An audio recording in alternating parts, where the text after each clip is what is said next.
becoming an influencer is all the rage these days. But when you're just starting out, do the pros outweigh the cons? Can you really influence without authority?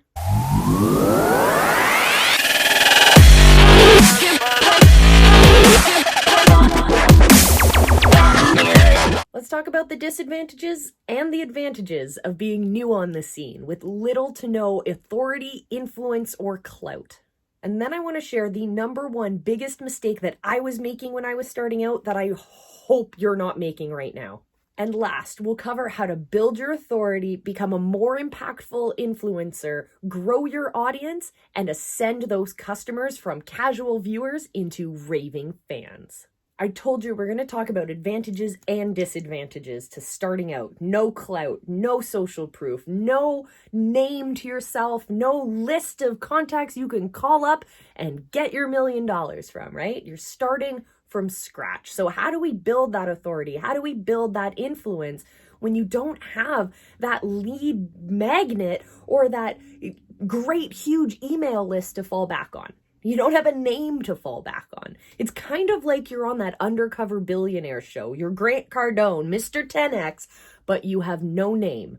You're some random guy from California, right? How do you build that great change without having any of that backing? Well, I'm going to share with you 2 advantages, 2 disadvantages. Let's start with the bad news first. So first of the disadvantages is having no pull. You have no say. People don't know who you are. So it's not like you can just lean into your network of connections and be able to make that impact. You can't just call up your buddy Russell Brunson and tell him to send out an email list or an email to his massive list, right? Another disadvantage to being new on the scene is having no social proof. So no matter how awesome your idea is or how awesome your business is, if you don't have social proof, if you don't have comments and testimonials and proof that your audience not only likes what you're serving them, but is able to get results, if you don't have any of that,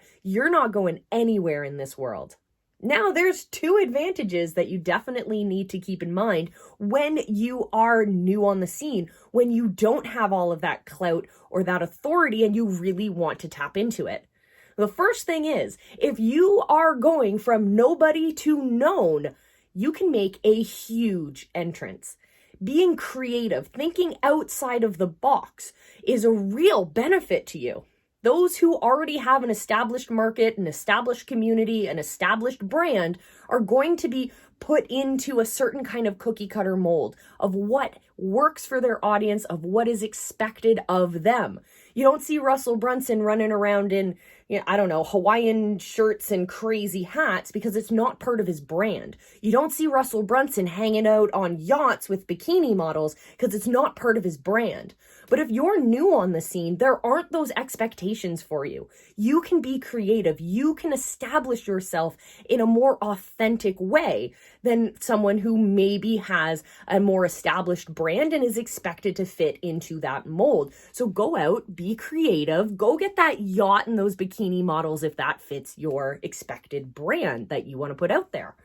The second advantage to being a nobody, to having none of this clout, not having that name recognition, is that you have a ton of room to grow. So you start tracking your metrics now. Start tracking them when you're in the nobody phase. Because as you grow, your metrics are going to change in a huge way.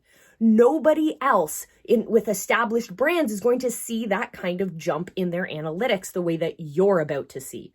So if you start putting into work the visibility hacking strategies, if you start putting into work the things that you're going to learn on this channel about building your influence, your authority, and your income online. By the way, I think you guys should subscribe because I put out new videos every single week covering all of those topics. I want you along for the journey. So don't forget, subscribe below. If you start putting in all of those strategies and tactics and the tips that I give you and the experts who come on give you, you're going to see a huge jump in your metrics. Now, the biggest mistake I made when I was starting out was doubting my own authority, my own experience, my own knowledge, my own passion. And I don't want you to be making that same mistake. If you have something that gets you really excited, gets you riled up, a way of living, a lifestyle, a diet, a workout plan, a solution, a framework that you know is going to get you fantastic results and you can't leave it inside of you, you have to share it with the world. Well, that is something I want you to stop doubting. That is the universe's way of telling us that we should do something. I don't know. Whatever kind of woo-woo you need to get off the couch and start sharing it with the world. That's what I need you to think about. Why? Because I need you to understand that everything you've done in your life has led you to where you are right now. All of the experiences you've had have taught you the way that you need to be working now. All of those mistakes you've made in the past have led you to the better decisions that you have made that have led you to right now.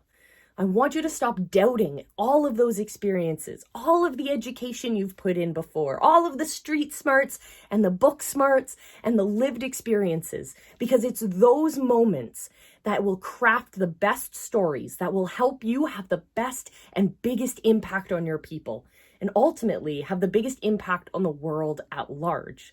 Stop doubting yourself. Now, before we move on, I honestly want to know, have you been doubting yourself? Have you been telling yourself some kind of a lie inside your head about how you're not good enough, you're not worthy enough, or whatnot? Well, if you have, I want to know in the comments below. Let me know what kind of stories you've been telling yourself, and let's start shifting those stories so that we can believe in ourselves, we can build that confidence, and we can start bringing our communities together. Let me know in the comments. If you're anything like me, you like the fast route whenever possible. The Disney fast pass of visibility hacking is to honestly just show up.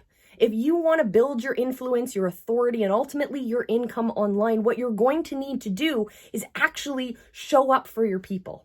Build your stage, build your show, go live every day. I can help you with that. But ultimately, what you need to do is get into the regular habit of showing up for your people. Share your journey with them. Be relatable. Share those failures or those bumps in the road. Share those moments where you've changed your way of thinking or you've had to pivot what you're doing. It's those places of vulnerability. It's those moments of intimacy between you and your community that is what is going to build trust and what is going to deepen the relationship you have with your casual viewers. That will be the fast pass to turning them into lifelong raving fans. That is the secret to quickly building your influence and your authority. Nobody will believe your influence. Nobody will want to follow you if you're not sharing your stories that are willing of being followed. So make sure you're showing up for your people on a regular basis. And if you're a visionary entrepreneur, you're a course creator, you're a coach maybe, or you're just excited about an idea you have and you want to share it with the world, what you're going to need is a lot more authority, a lot more influence, and a lot more money in the bank. So if you want to learn more about any of those, I highly recommend you check out the Visibility Hacking Secrets training. It's linked in the description below. It's going to help you ignite your authority, level up your influence, and build up that money in the bank. Make sure you subscribe, make sure you follow along, and I will see you very, very soon.